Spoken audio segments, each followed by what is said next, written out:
Another question that I had for you, and I actually talked to a couple of my conservative friends about this. Oh yeah. Just because I wanted to get a bit of a widened perspective, and there are some things that I agree with them on. So when we look at what the true liberals have done, a lot of it, when you're progressive, you're like, yeah, I like this, and some of the ideas.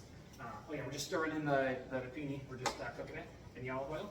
A lot of the ideas and stuff that's happening, like when we look at gun control, for example, or the online harms bill, there's a lot of stuff that people can agree with, right? Like nobody's out here saying oh yeah, we should have gun access like the Americans do. Right.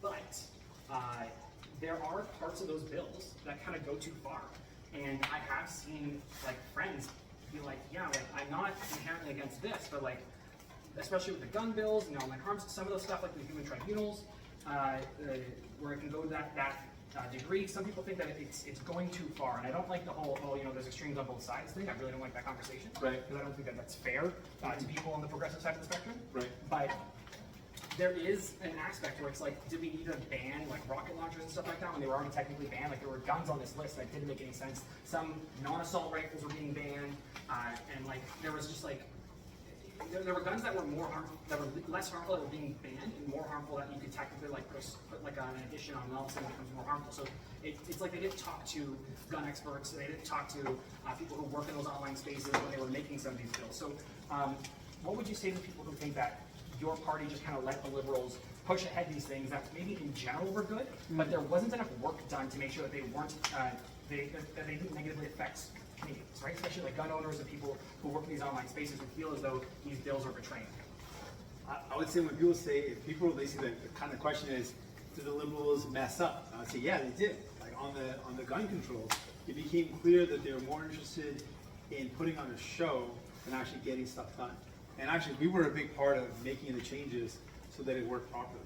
We were in the trenches trying to say, hey, this is not actually achieving the outcome. You've now created a big wedge, and people aren't any safer. So 100%, they really mismanaged the gun control piece.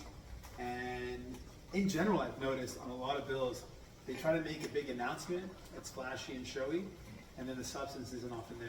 And then when we dig deeper, this mistake was there, this change is needed. So we've had to do that lots of times. We've had to perspective and say, oh, right. Perhaps was that on. There you go. Yeah, so I would say to folks who are frustrated by that, I agree. I would say no one has had a closer view of the Liberal government or Justin Trudeau outside of people that are in cabinet, people that are in the government or in the party, than us. Because you guys are the ones working with them, and they have a minority government, so the only way that they exist is because you guys give them support, right? Yeah, so we see we see what they do. We have to force them to get things done, and because of that, I can say there's so many times that they don't use their power when they could have. There's times when they've mismanaged.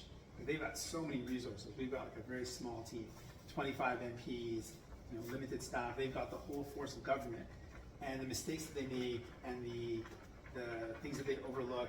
It's clear that they're not doing the work the way it should be done.